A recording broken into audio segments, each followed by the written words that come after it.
আজকে বিএনপি যদি 70 ভাগ ভোট যদি মেনে না নেয়, আমরা 50 ভাগ ভোটকেও মেনে নেব না, আমরা এই সরকারকে মেনে নেব না।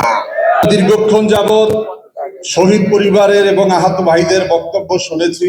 2006 সাল থেকে আমরা বিএনপির সাথে বাংলাদেশ লেবার পার্টি আন্দোলন সংগ্রামে ছিলাম।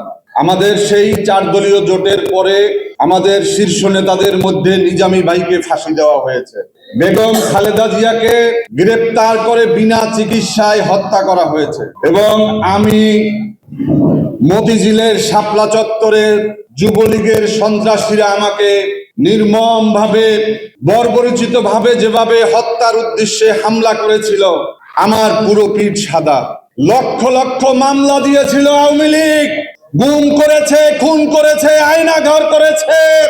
তারপরেও আজকে বিএনপি ক্ষমতায় যাওয়ার পরে যেই চেহারা জাতির সামনে উন্মোচিত করছে, আজকে ঘৃণা লাগে, লজ্জা লাগে।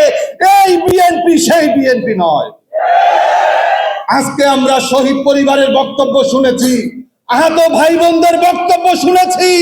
তারা কোনো পয়সা চায় নাই, তারা কোনো টাকা চায় নাই, তারা চাকরি চায় নাই, তারা শুধুমাত্র চেয়েছে যে শহীদদের বিচার করতে হবে, বাংলাদেশে যেন কোনো ফ্যাসিবাদ তৈরি না হয়, এজন্য জুলাই সনদকে বাস্তবায়ন করতে হবে। আজকে 50 ভাগ ভোট পেয়ে বিএনপি বলেছে তারা ক্ষমতায় গেছে, আর 70 ভাগ ভোট পেয়েছে গণভোট। আজকে বিএনপি যদি 70 ভাগ ভোট যদি মেনে না নেয়, আমরা 50 ভাগ ভোটকেও মেনে নেব না, আমরা এই সরকারকে মেনে নেব না। রাজপথে সমাধান হবে, আপনারা সবাই থাকবেন তো ইনশাআল্লাহ। আন্দোলনের মাধ্যমে আমরা জুলাই সনদকে বাস্তবায়ন করে ছাড়বো ইনশাআল্লাহ।